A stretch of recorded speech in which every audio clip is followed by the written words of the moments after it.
ô ô ô ô ô ô ô ô. Con tin Chúa ở bên con, vì con biết Chúa yêu con nhiều, yêu rất nhiều. Và con mong luôn mến yêu chẳng ngơi, để mang Chúa đến cho muôn người khắp nơi. Đây bàn tay con, đây là trái tim, mọi sự nơi con do Chúa ban tặng.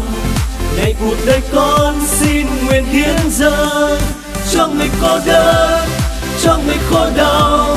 Này người lầm lỡ mong Chúa thông cảm, và nhiều lần dâng chưa biết tin mừng. Con sẽ là chứng nhân tình yêu, mang nụ cười đến cho muôn người.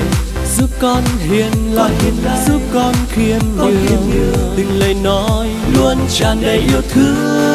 Đây bàn tay của con, và đây là trái tim của con. Mọi sự nơi con do Chúa ban, Ngài hằng yêu con từ khi chưa có núi non này. Cuộc đời con từ nay sẽ nên như tình yêu.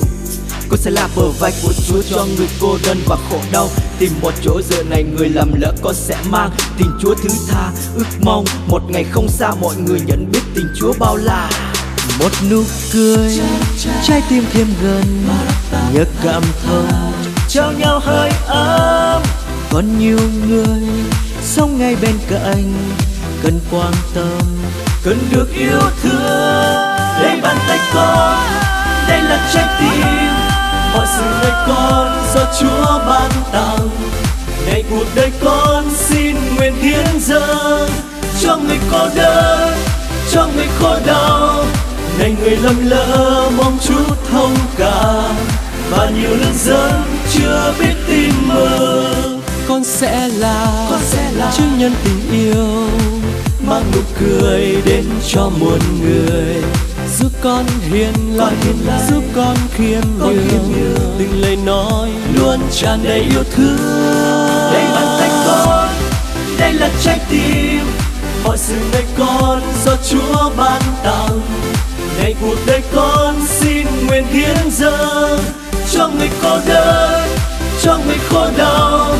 Này người lầm lỡ mong Chúa thông cảm, và nhiều lần dâng chưa biết tin mừng. Đây bàn tay con, đây là trái tim, mọi sự nơi con do Chúa ban tặng. Này cuộc đời con xin nguyện hiến dâng cho người cô đơn, cho người khổ đau. Này người lầm lỡ mong Chúa